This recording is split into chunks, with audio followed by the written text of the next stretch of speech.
So good evening. We are back to the study of the Spirit's book. We started the law of reproduction last week. We spoke about the evolution of the human race. We talked about the evolution from from the primitive humans to the more advanced actual members of the Earth population, the evolution of the races in general, the evolution of the ability to feed ourselves and things like that. And today we stopped before obstacles to reproduction on question 693. So I'm going to ask Philip to start reading for us. Thanks, Philip. Do the laws society create to hamper reproduction conflict with the laws of nature? Whatever thoughts nature conflicts with the general law. For many species of animals and vegetables, unrestricted reproduction would be harmful to other species and would be destructive to the human race. Is it wrong for humankind to stop their reproduction? God has given human beings, over all the other living beings on the planet, a power that should be used for general good and not for abuse. They may regulate reproduction according to their needs, but they should not completely obstruct it without good reason. Human intelligence is a counterweight granted by God for restoring balance to the forces of nature. Once again, humans are set apart from animals because they are conscious of this process, while animals unconsciously contribute to maintaining the balance of nature through their instinct of destruction. This animal instinct, while maintaining their survival, also causes them to stop the excessive development of the animals and vegetables that they consume, which would otherwise become an imminent source of danger. Okay, so the laws of nature are perfect laws, right? The laws society creates are used to regulate our lives and to control our actions, to impose restrictions on our ability to cause damage to ourselves and to others. But the laws of nature are perfect and immutable. Human laws are changeable according to the needs of society. So the answer from the spirits here, the first answer is very clear. Whatever thwarts nature conflicts with the general law. Meaning, every time we are destroying nature, we are going against the natural law. But we need to understand that we live here on Earth, and our main objective is to evolve intellectually and morally. And for us to develop, we must use nature and the resources to help us progress. So the concept here is not to let nature be or let the animals be, but to use them to help us progress. And we've been doing that since humans began developing agriculture, right? A good 10, 12,000 years ago. Now, that does not mean that we know what we're doing. And of course, we abused a lot of nature, we abused of animals, we abused of many other things going against the natural laws. So we need to learn, and we are learning, and as the more we evolve, we are learning how to treat nature better, in a sense, right? According again to our limitations, and we spoke last week about the process. The process has to be slow because we cannot make abrupt changes, otherwise we cause more damage than good. So if we leave nature as it is, and it was for billions of years, right? It's just like from, I don't know, 10, 15,000 years ago that we started interfering more and more with nature. Nature, according to the natural law, is self-preserving in the sense that the plants reproduce themselves, animals reproduce themselves, they control what they can control, right? So they eat other animals, they eat vegetables. So nature has a way, according to the natural law, of take care of itself.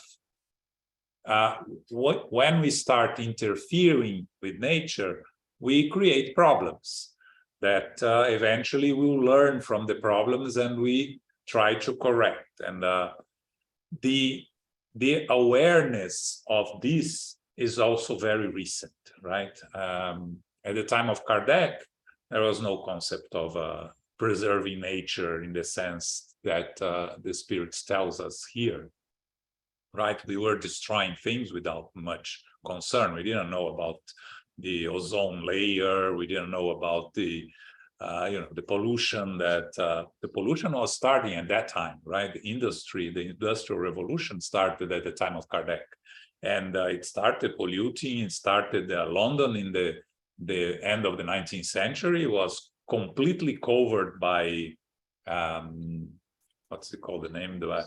Soot. What is Soot. it? Soot. Yes, exactly. That's the word. Thanks. Soot. And until the Second World War, it was still very polluted. After that, they started changing the heating process and started protecting themselves. But this is all very recent. So if we think of, when we look at around us and we think that we are abusing nature, yes.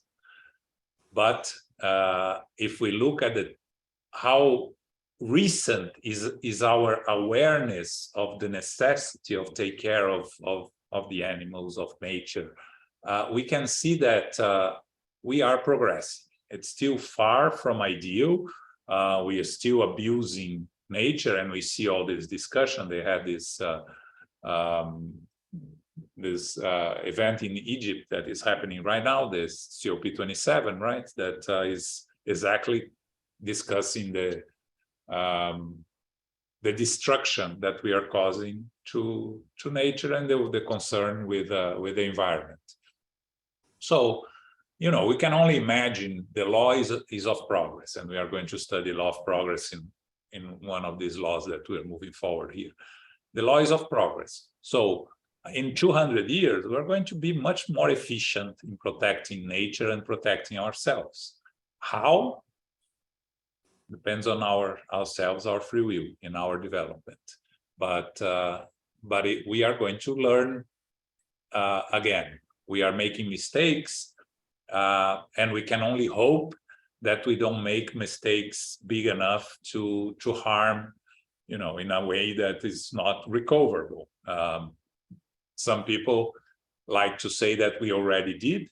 Some people say that we are far from it.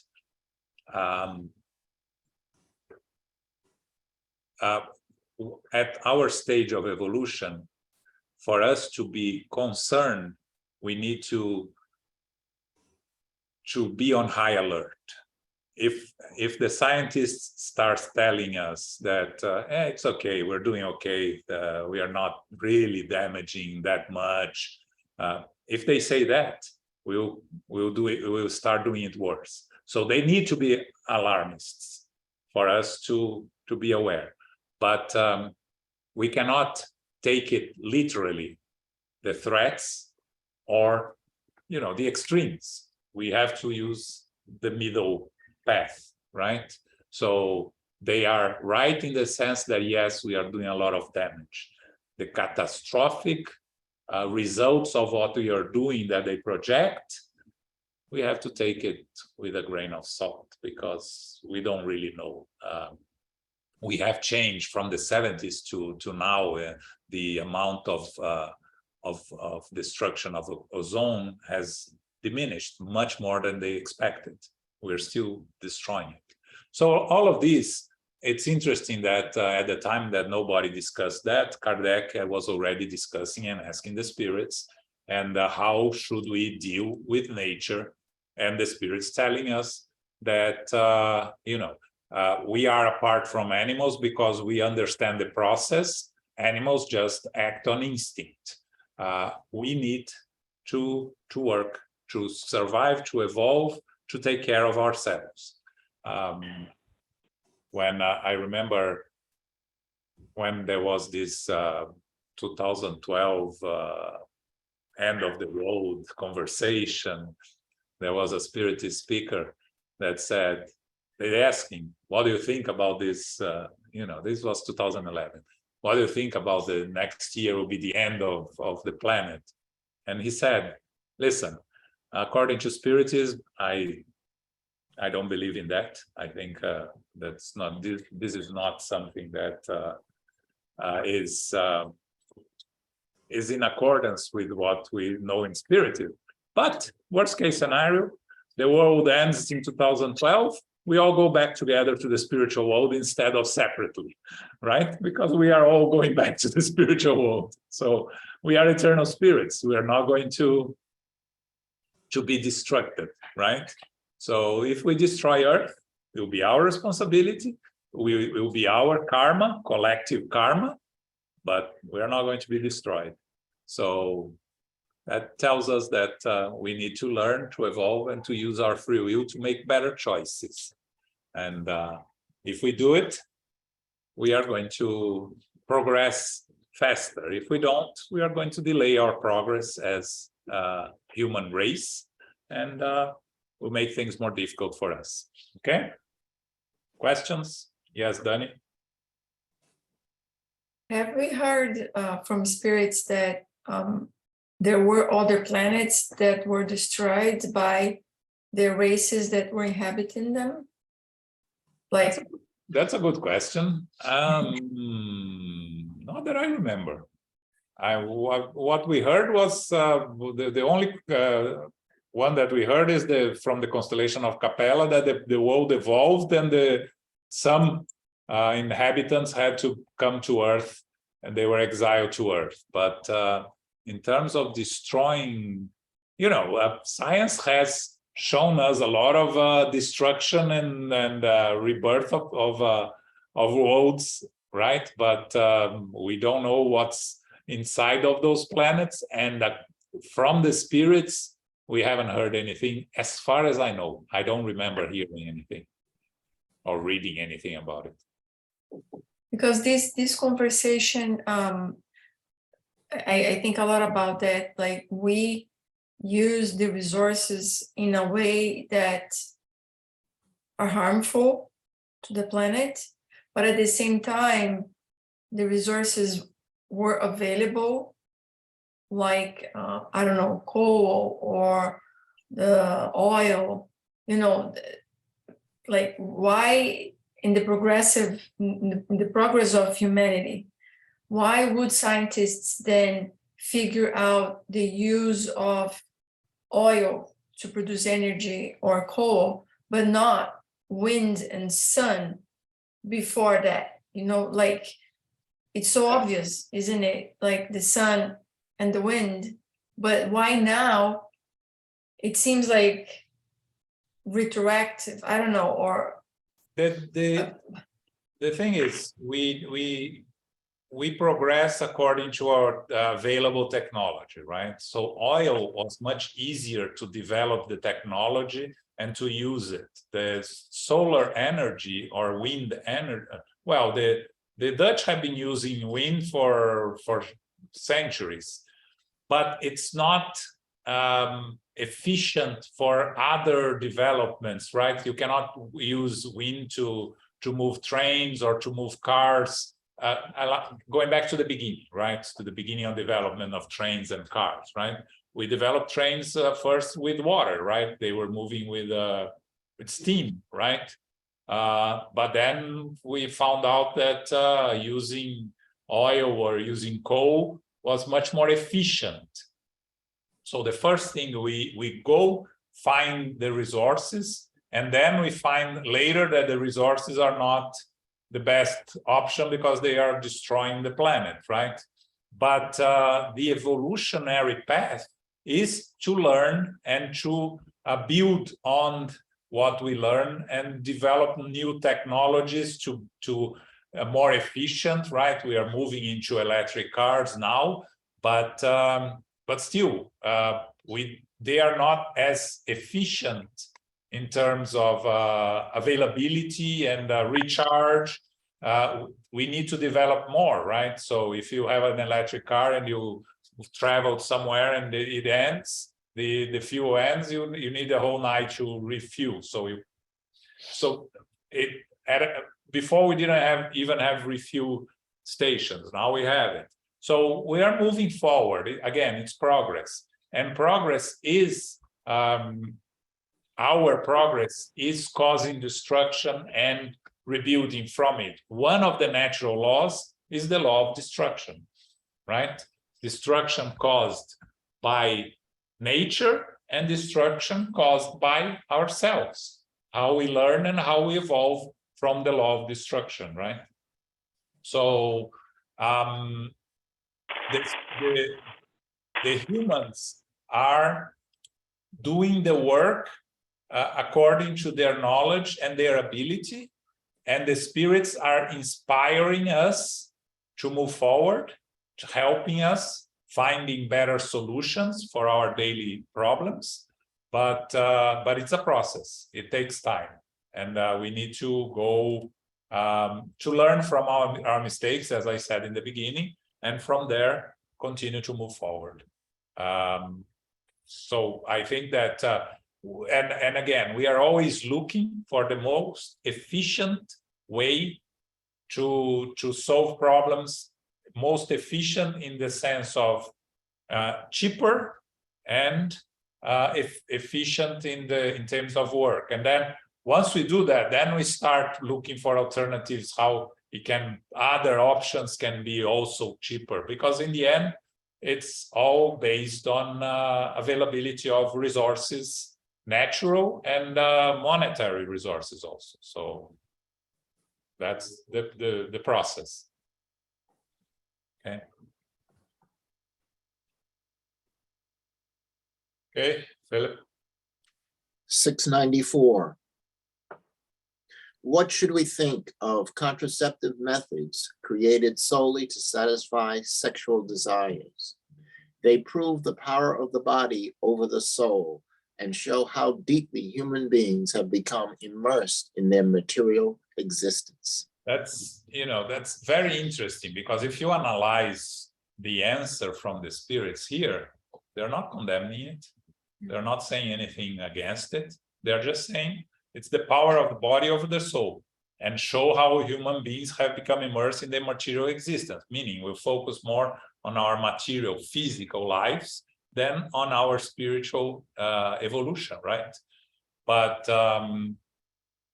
the spirits are not saying anything against it. Again, it's the law of progress, right? And what we've been discussing. How can we move forward in better conditions? You can argue that some religions say that we shouldn't use contraceptives, right? Some religions say different things. The answer from the spirits is we need to focus on our spiritual evolution, intellectual spiritual evolution, and our spiritual journey. So anything that we do that causes us to focus more on our physical lives in detriment of our spiritual evolution, we are going against the natural laws. You said the word in detriment. But I believe it's key word, because we are in a material plane. Yes. Okay, so we can use the material plane. That's what we are. Yes. So we want to use the material physicality, not in detriment to the spiritual, and on the contrary. that we should be enhancing the spiritual over the material because we are material. Yes, absolutely. Yes. Yeah, So, it's but very, do not put down material well physicality because God. yeah, and that's what- that's very important because we need, again, Spiritism always tells, we need our physical body to be in top shape so we can be of better service to our brothers and sisters and to ourselves. Because if we are not, we become a burden to society instead of helping society. So, if in order to be that, we need to live in our material life with the advantages that we can and respecting our own conscience.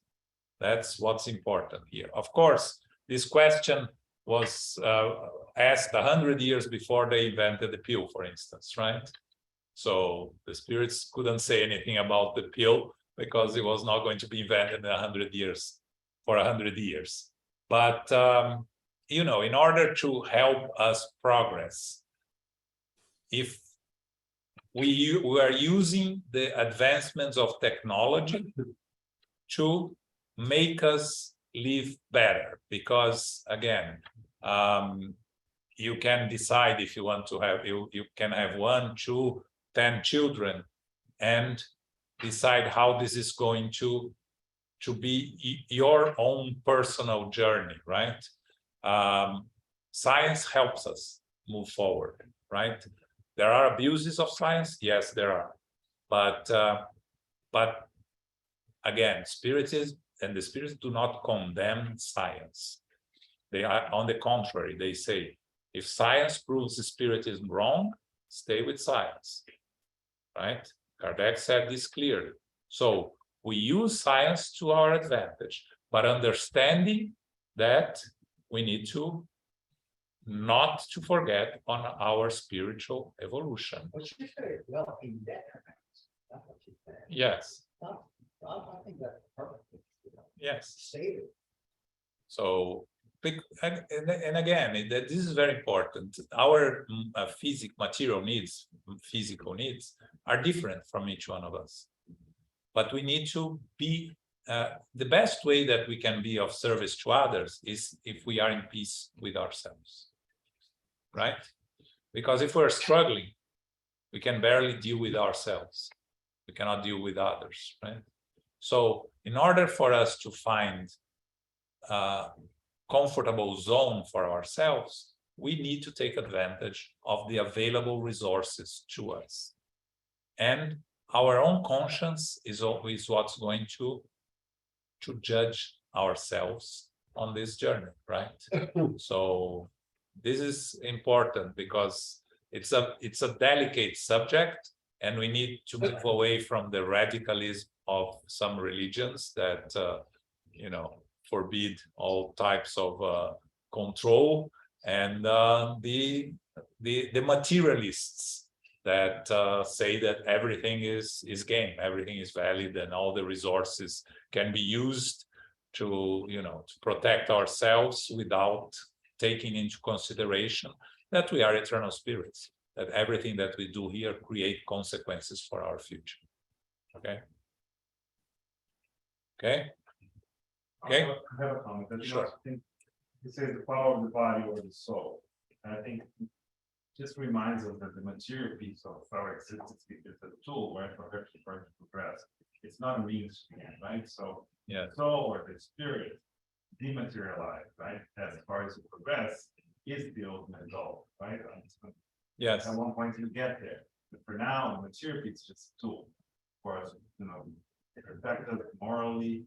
So in that sense, eventually you're gonna have to detach completely from the material, right? As an advanced or like A perfect spirit. Yeah. Which is We're so far from it. right. Yeah. Not you, Paco.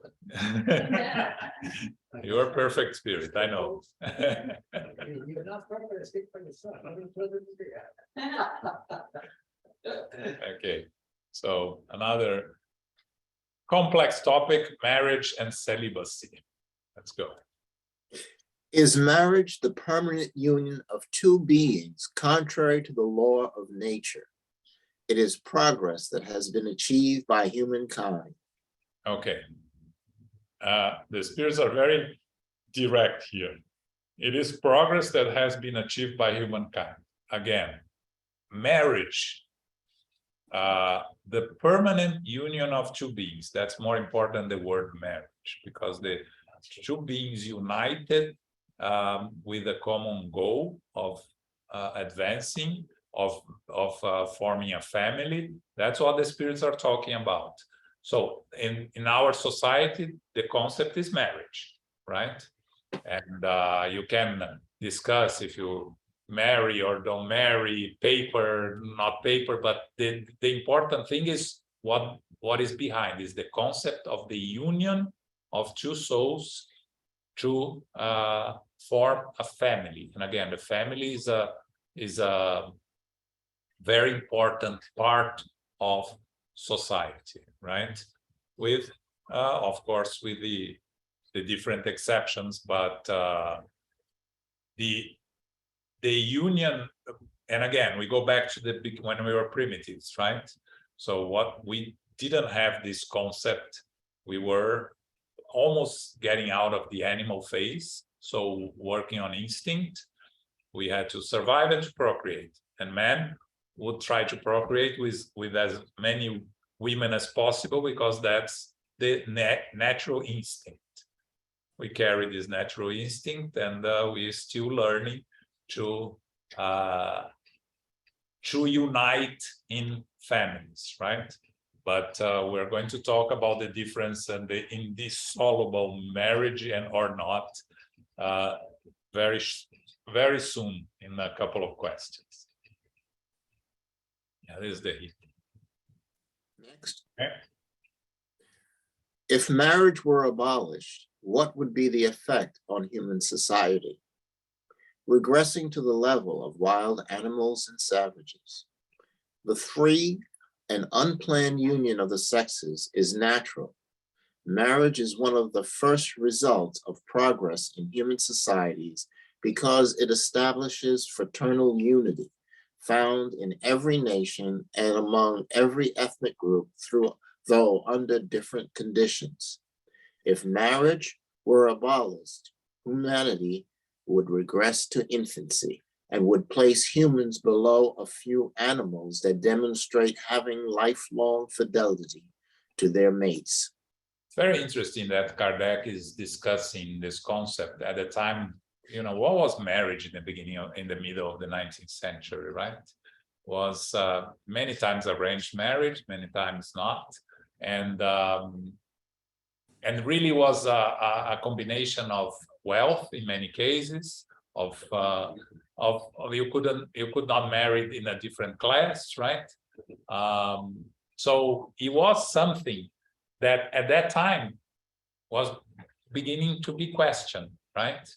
So as humankind was starting to progress, they were start questioning marriage as an institution the way they had in the middle of the 19th century.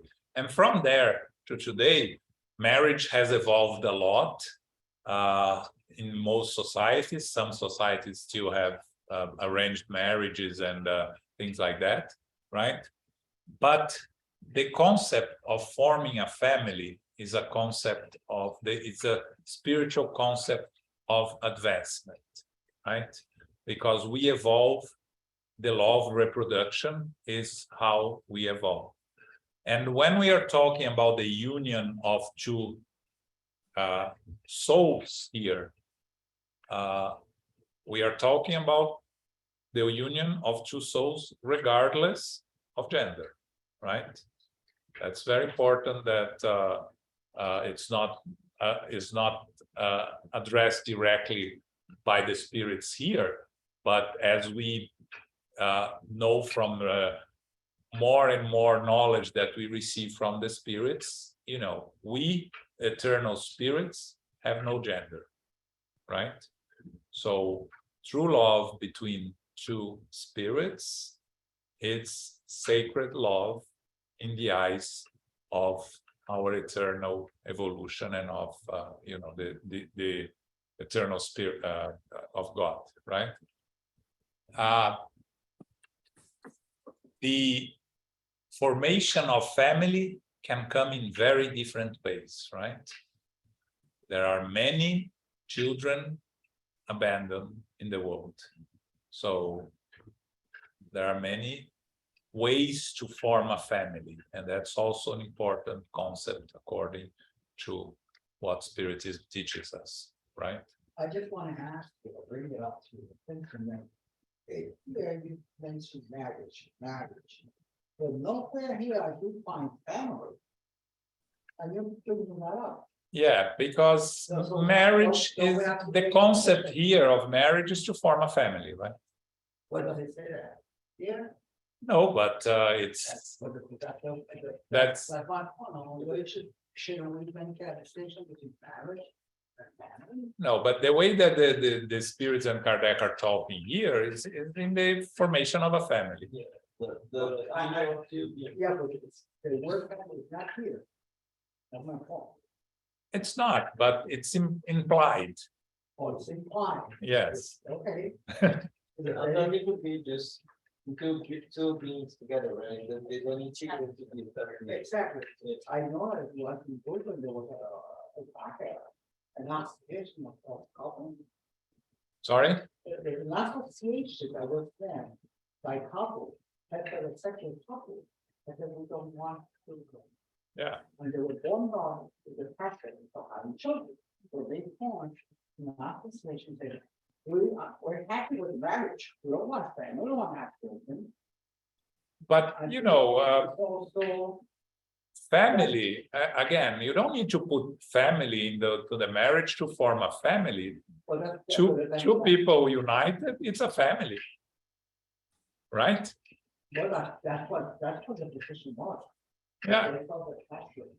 My children, and I wasn't gonna have them. I wasn't gonna have them, so they felt the pressure. So much that they formed a- But again, the pressure to have children, it's a natural instinct that we bring from our evolutionary path, right? Because as primitives, what we wanted to do, survive, procreate, right? That was the natural instinct. So we have this with us, because if we didn't have, again, we're talking about the That majority, would be, yeah. that would be the end of the But humankind. we So, did not count that people who do not. see, yes, but these are the exceptions. Exceptions. And Just like that- they're perfect, it's perfect fine. Yeah, just like that group. in Yeah. Brooklyn that, it's not a common, it's not because if we marry one of our children, yeah. But- That exception, well, that's what I'm talking about, that we also have to set aside people who go exception. Yes, and actually we're going to talk about celibacy here very shortly, which is, it's not exactly the same, but with celibacy, you avoid procreating, right? So it's also applies to that, but we're going to talk about I was very taken aback when I heard about that group, I was really thinking like, yeah, because of course I can go with that. Okay? so the point before we move forward, so let's discuss those that do not want to have children, right? What are the spiritual consequences? Depending on what you are doing here, right?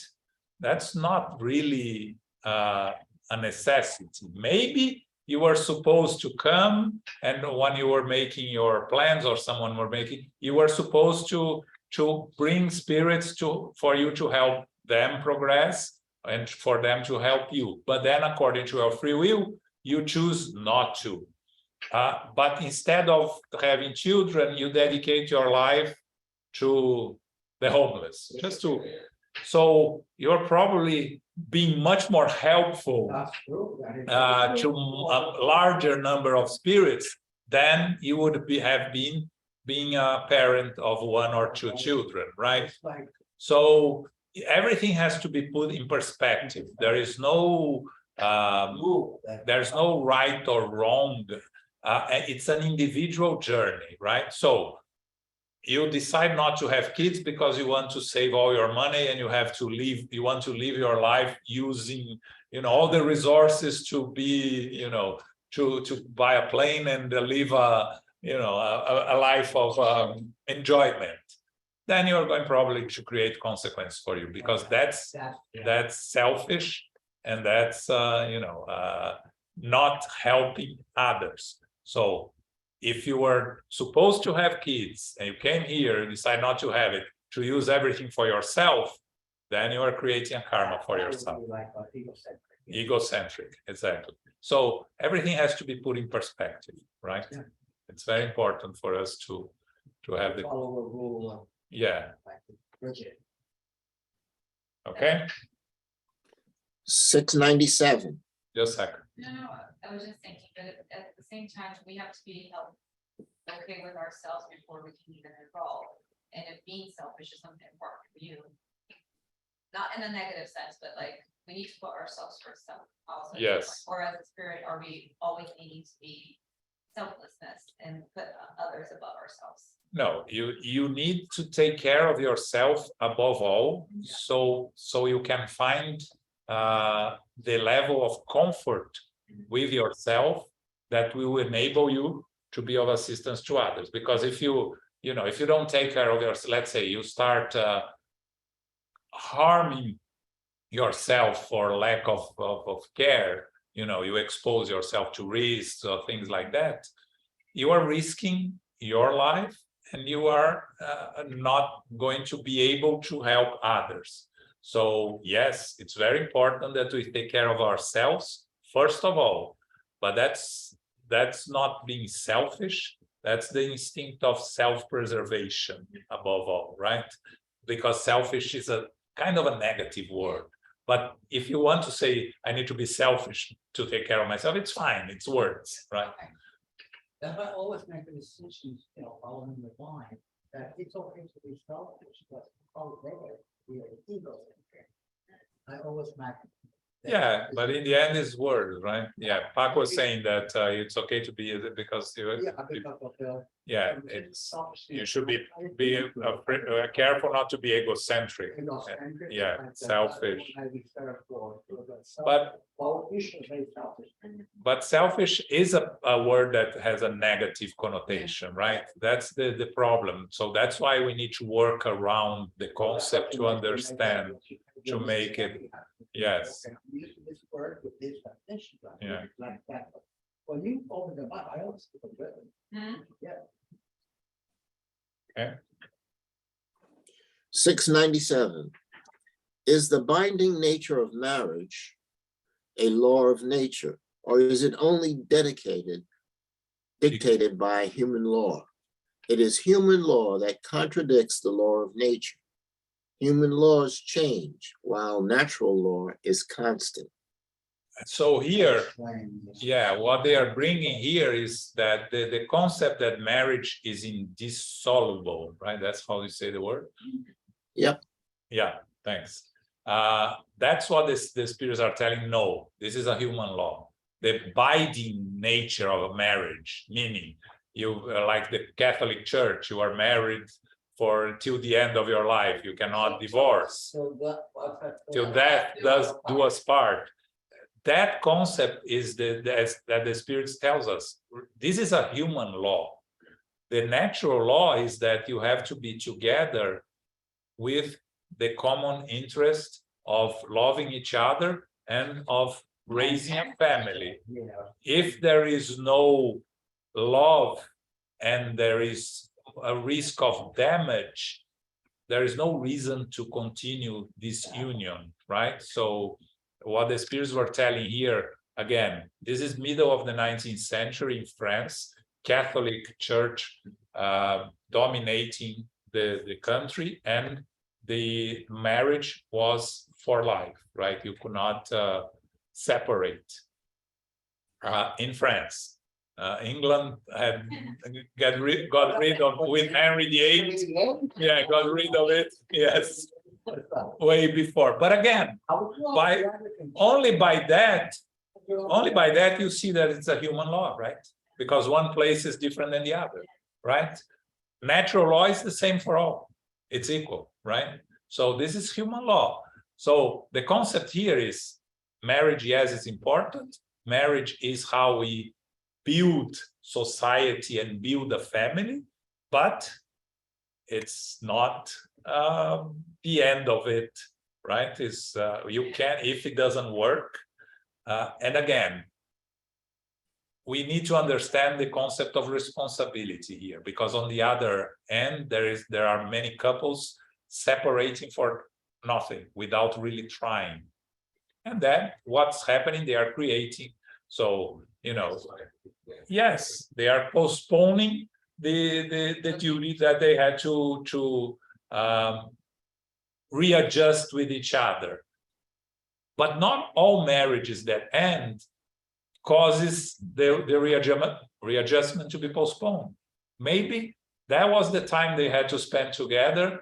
They did what they had to do, and that's the end of it, right? It's important also not to generalize every marriage that ends in separation creates a karma for the couple. Not necessarily. Maybe the couple had to spend that time, if they make good use of the time together and they moving in different paths, right? You hear of many couples that separate and continue to be very good friends and companions to each other. It's the exception, it's not the rule. But you can imagine that those couples, they did what they had to do, staying together, right? And after a point, there's no more reason, different interests, different views. They no longer need to stay together. They probably brought each other a lesson that they have to learn. Yeah. And once they completed the lesson, it was time to part. To move on, yes. Then But, you know, we need, so again, we need to try to make it work to the best of our abilities. But again, a marriage is two people. Both need to want to work. If one doesn't want to work, But no. they- Yes. but It takes time. oh, sorry. Yeah. That's why- No, in a case like that, it's a karma, for example, both need to make it work, but only one doesn't. For example, it's a karma only for the person that doesn't. Or for the couple. yeah, it's for the person that runs away for it. Because if you made your best effort, you had to solve, and again, the issues that you have with him, you may solve with him or you may solve with someone else, right? So maybe, you know, I hurt someone, so I need to repair. But the person that I hurt evolved, moved on, forgave me, doesn't need me anymore, doesn't need my help, not even thinking about me. How can I repair with that person if that person doesn't need? So I need to repair with someone else.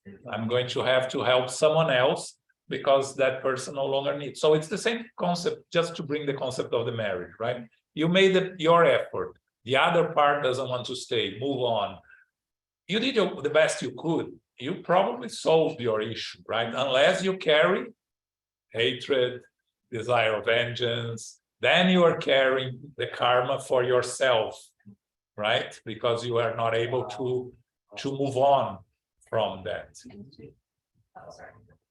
But you got me to thinking that, you know, like making amends, if it's not for a particular person, then you go with someone else, making amends without part of the behavior, even actuality, a still kind of edifying process. Not anything sense? Yeah. That's what you said, I'm just taking what you said. Because in the end, our If you just get confident, like you said, one is not really cooperating, the other, that's the two. So this person moves on because he or she tried her best. This one is to make amends for this one. Hey, who are you? I don't remember this. So this one has to really make amends. Making amends to this person, but it's through all the people. Yeah. So the reality is it's on karma.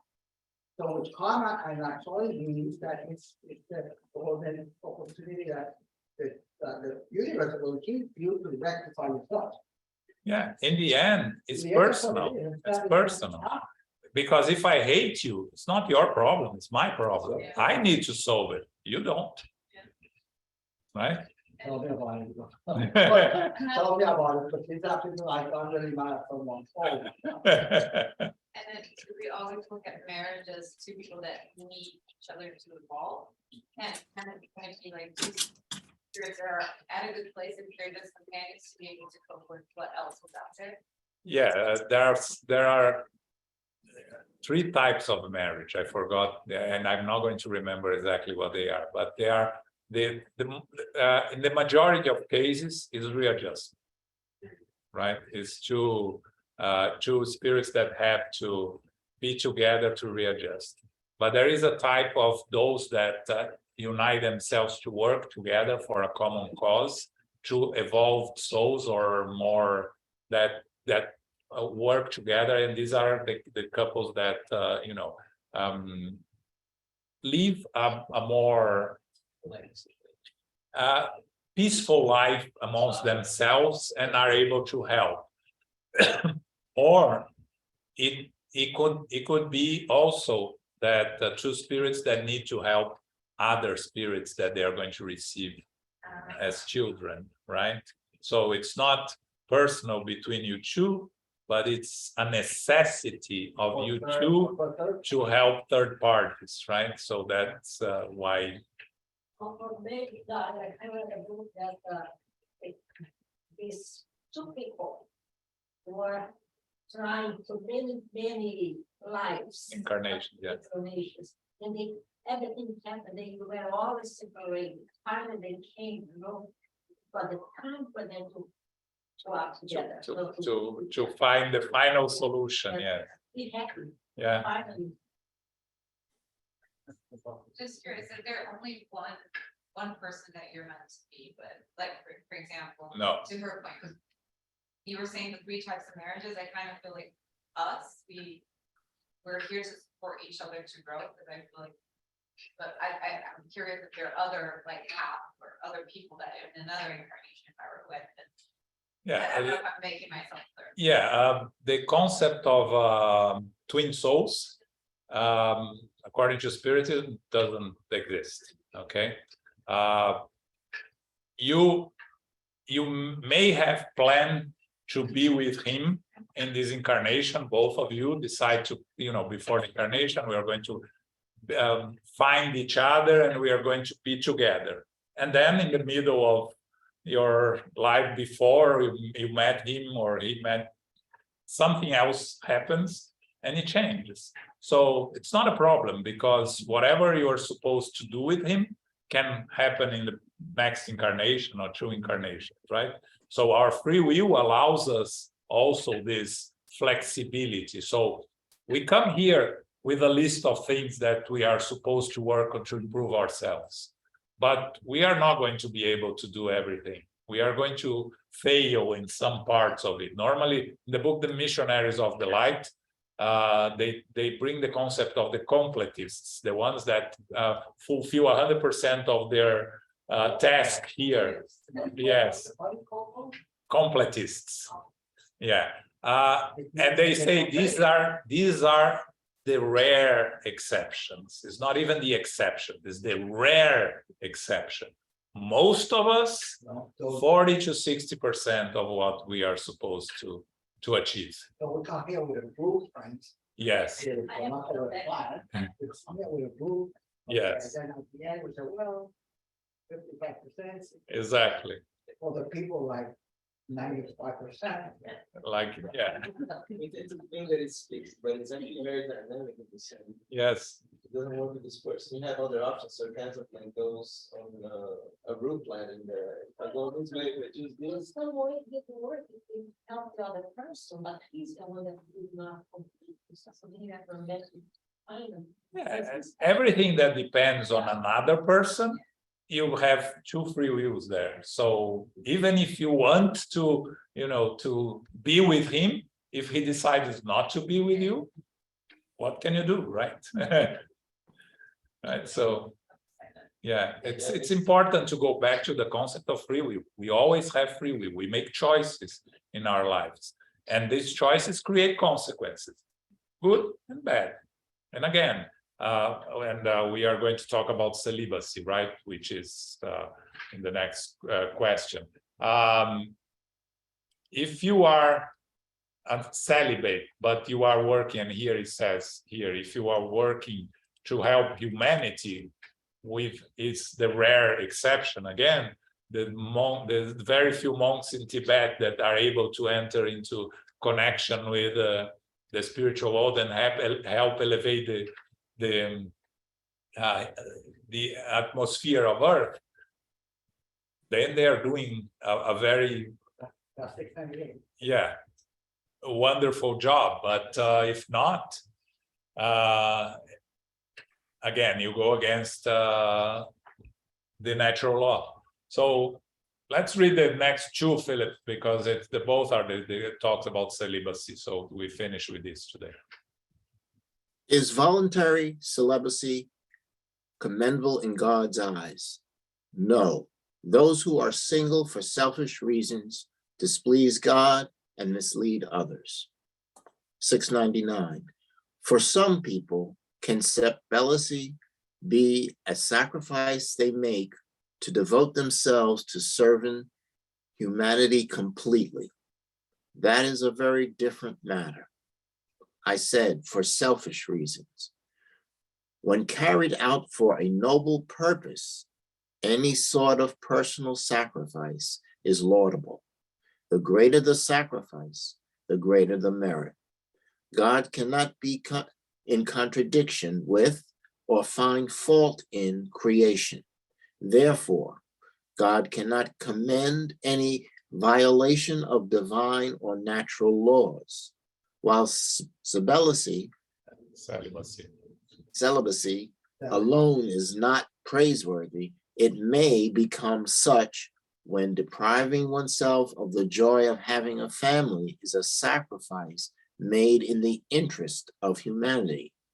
Every sacrifice of personal interest, when made for the good of others and no self-interest whatsoever, raises human beings above the level of their physical condition. Okay, so again, why he's talking about celibacy here? Catholic Church, yes. Yeah, so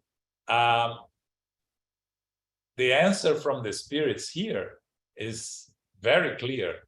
Those who are celibate, single, you can be misinterpret the word single here, for selfish reasons, go against the natural law and mislead others. So What would be selfish? Because you don't want to get into trouble. You don't want to form a family because of selfish reasons, because you enjoy your life, single life.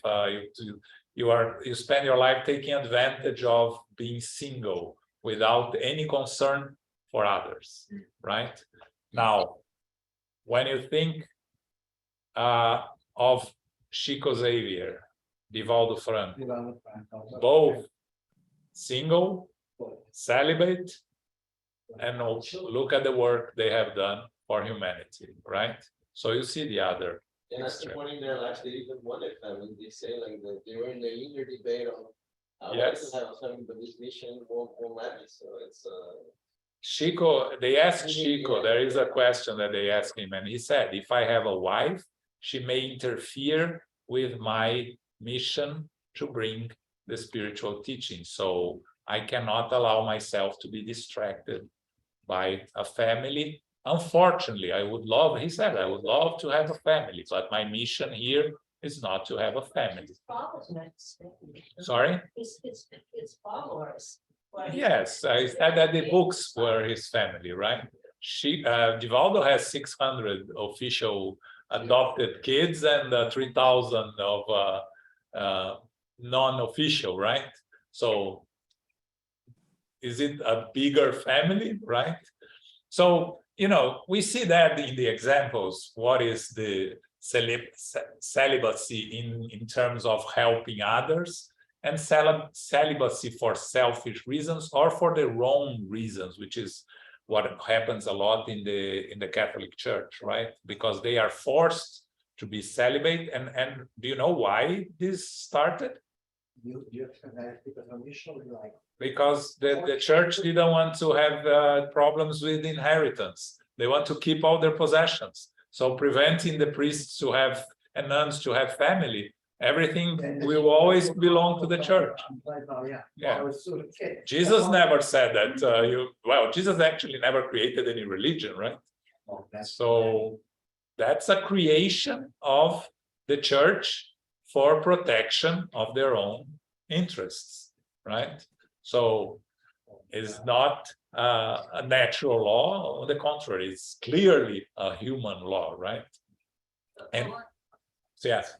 I was just gonna ask that what I get from the Catholic Church, that there's a lot of, you need to, I don't know how to explain this in English, not that you need to suffer, but you need to deprive yourself a lot to be able to be worthy to go to heaven, for example. And I didn't think that in the spiritualism, that was also something, but when he says, if depriving yourself from joy, is a sacrifice made, then that's good.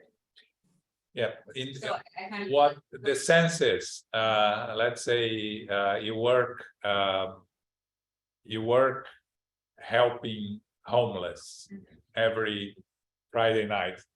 Raquel, that's you, right? She's here. So instead, and then you have this big party, and instead of working to help homeless, you decide to go to the party, right? This is a very simple example.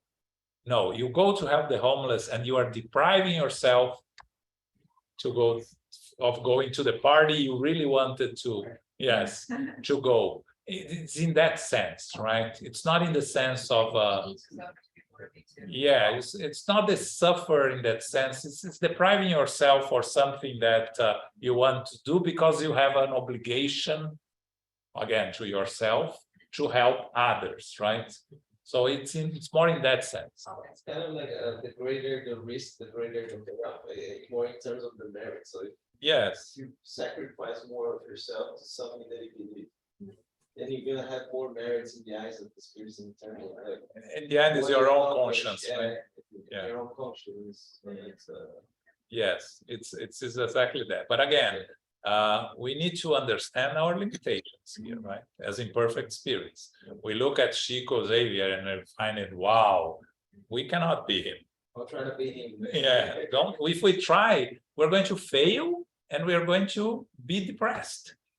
So we look at Mother Teresa, we look at these evolved spirits. We have to act according to our possibilities. So, in the sense of we need distractions in our life for our mental sanity.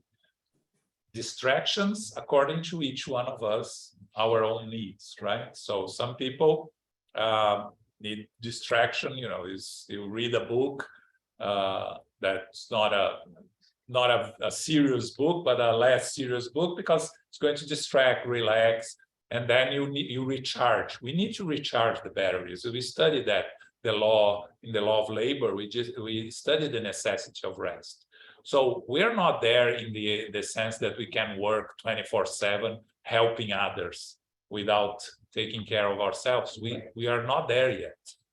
That's the objective, but we need to understand our own limitations. Okay.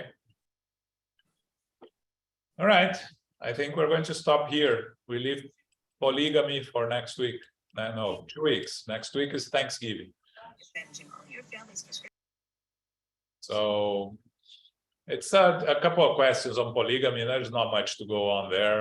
We'll do quickly, and then we move to the law of preservation, which is our self-preservation and preservation of everything around us. Okay. For those that are interested, there is a very interesting event happening this Sunday for those that like the subject. Is from the International Spiritist Medical Association. It's an online event. It's a bioethics seminar in defense of life. So it's this Sunday from 7 a.m. to 12 noon. There will be four lectures.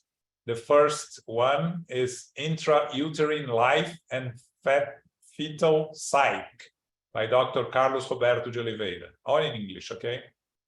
The second one by Dr. Décio Iandoli Jr., Life versus Abortion.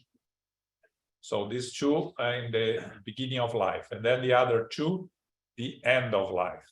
Palliative Care, a multi-professional approach by Dr. Luis Gustavo Langoni Mariotti, and then ethical and spiritual facets in the terminal ill patient by Dr. José Roberto Pereira dos Santos. They will be followed by roundtable discussions. Starts at 7 a.m., finishes at noon. It's very early. Yeah. But you need to register. You need to register. It's $20. And if you like the subject, you have the information on the International Spiritist Medical Association website. Okay. Those that receive our email, we send the information also the email. Okay. This Saturday, the lecture is going to be by Gustavo Silveira. Blessed are the afflicted, for they will be comforted.